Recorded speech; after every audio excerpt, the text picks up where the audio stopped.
ઉપલેટા મામલતદારને કોંગ્રેસ દ્વારા ખેડૂતોને સાથે રાખી આવેદન આપ્યું હતું. કોંગ્રેસનો આક્ષેપ છે કે સેટેલાઇટ સર્વેમાં ટેકનિકલ ખામીના કારણે ખેતરમાં મગફળી દેખાતી નથી. રીસર્વે કરવા અને રજીસ્ટ્રેશનની મુદત વધારવાની માંગ કરાઈ હતી.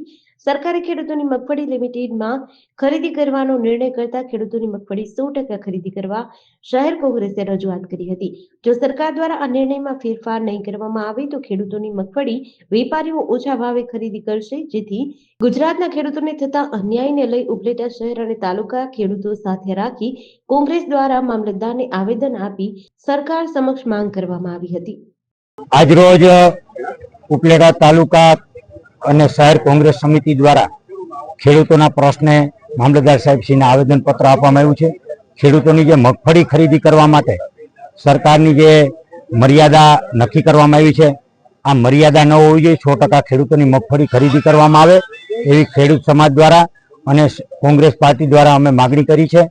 અને જે સેટેલાઇટ દ્વારા જે રજીસ્ટ્રેશન કરવામાં આવ્યું છે, રજીસ્ટ્રેશનમાં જે ચકાસણી છે સેટેલાઇટ દ્વારા કરવામાં આવી છે, ત્યારે એમાં મોટા ભાગના વિસંગતતા ઊભી થઈ છે. ખેડૂતોએ મગફળી વાવી છે છતાં પણ એની મગફળી એ સેટેલાઇટમાં બતાવતા નથી. ત્યારે ખેડૂતોને રજીસ્ટ્રેશન અરજી કરવાની નોબત આવી છે. ત્યારે સરકારની આ જે ડિજિટલની વાત કરનારી સરકાર આજે આવા મોટા સબળાઓ લઈ જ્યારે ખેડૂતોને નુકસાન પહોંચાડે ત્યારે એની પણ અમે માગણી કરી કે એમનું પણ ફરી રજીસ્ટ્રેશન થાય અને એમનો ફરી સમાવેશ થાય. કૃષ્ણકાંત જોટાઈ, શહેર કોંગ્રેસ સમિતિ ઉપલેટા. આજે અમે ઉપલેટા શહેર કોંગ્રેસ અને તાલુકા કોંગ્રેસની આગેવાનીમાં ઉપલેટા મામલતદારને ઉપલેટા તાલુકાના ખેડૂતોના હિતને ધ્યાનમાં રાખી અને એક આવેદન પત્ર આપેલ છે. આ આવેદન પત્રમાં ખેડૂતોને લગતા 3 મુદ્દાને સરકાર યોગ્ય રીતે ન્યાય આપે એવી માગણી કરી છે.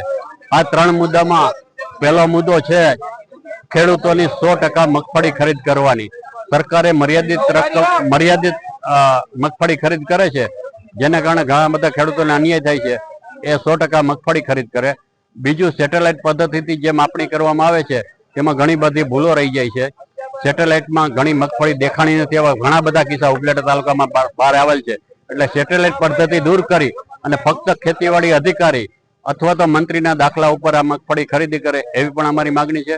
અને ત્રીજી માગણી અમારી છે કે ઓનલાઈન પદ્ધતિથી જે ખરીદી કરવાની વાત આવે છે, તો ઓનલાઈન પદ્ધતિમાં સર્વર ધીમું હાલતું હોય કે નેટના પ્રશ્નોને કારણે સર્વર મોટે ભાગે બંધ હોય ને સમય મર્યાદા પૂરી થાય પહેલા ઘણા બધા ખેડૂતો રહી જાય છે.